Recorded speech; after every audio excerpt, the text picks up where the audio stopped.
রাদিয়াল্লাহু তাআলা আনহুর সেন্স আসলো। এবার সাহাবীদেরকে ডেকে বলে, ও আল্লাহর পয়গম্বরের সাহাবারা, উঠো উঠো, কাফের বেঈমানরা আমার উপর আক্রমণ করেছে। আওয়াজ শুনে যখন মুসলমান সাহাবাগণ জাগ্রত হলেন, আব্বাস রাদিয়াল্লাহু তাআলা আনহু সালাম ফিরায়া সিজদারত অবস্থায় পড়ে আছেন। তাকায় দেখে পিঠের মধ্যে 3টা ছিদ্র, এক দিক থেকে তীর ঢুকে আরেক দিক থেকে বের হয়ে যায়। নবীর সাহাবাগণ বলেন, সাহাবীরা বলেন, ও আব্বাস, তুমি কেন একটা তীর ঢুকার পরে আমাদেরকে ডাকলা না, নামাজ কেন শেষ করলা না? ও মুসলমান, সাহাবীদের নামাজ কেমন ছিল?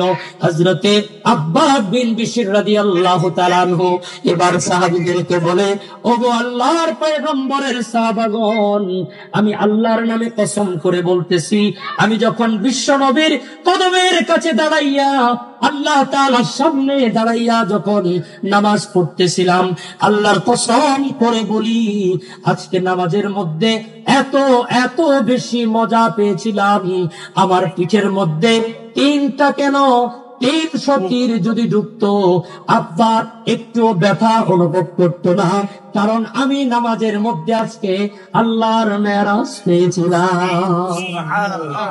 এজন্য তারা যখন সিজদায় যাইতো, আল্লাহর আরশ পর্যন্ত কেঁপে যেত।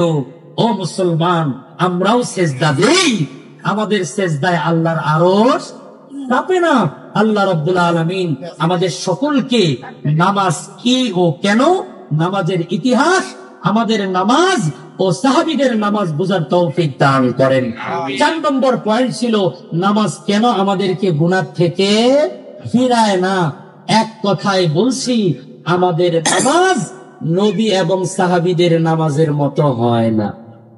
আল্লাহ তাআলা আমাদেরকে নামাজ শিখে, নামাজ পড়ে দুনিয়ার জীবনে শান্তি, আখিরাতের জীবনে মুক্তি দান করেন। সকলে বলুন আমিন। ঠিক 10 বেজেছে। আল্লাহ পাক রব্বুল আলামিন আজকের মাহফিলকে কবুল করেন। আপনাদের সাথে একটা মহব্বত ছিল। আমি দীর্ঘদিন গোরস্তান মসজিদে ছিলাম, আপনাদের দোয়া, আল্লাহর দয়া, এখন বাংলাদেশ ধান গবেষণা ইনস্টিটিউট কেন্দ্রীয় মসজিদে আল্লাহ তাআলা খেদমতে রেখেছেন। আল্লাহ পাক যেন মৃত্যুর আগ পর্যন্ত দ্বীনের খেদমতে আল্লাহ যেন আমাকে লেগে থাকার তৌফিক দান করেন, আপনাদেরকেও যেন ঈমানের উপর থাকার তৌফিক দান করেন। আজকের আলোচনা থেকে যদি একজন লোকও উপকৃত হন, তাহলে আজকের মাহফিলটা কবুল হয়ে যাবে। আল্লাহ রাব্বুল আলামিন আমাদেরকে 5 ওয়াক্ত নামাজের ইহতিমাম করার তৌফিক দান করেন। এজন্য আল্লাহ রাব্বুল আলামিন বলেছেন, ওয়া আকিমিস সালাহ ইন্নাস সালাতা তানহা আনিল ফাহশাই ওয়াল মুনকার, তোমরা নামাজকে কায়েম করো, নিশ্চয় নামাজ তোমাকে সকল অন্যায় থেকে বাঁচিয়ে রাখবে। আল্লাহ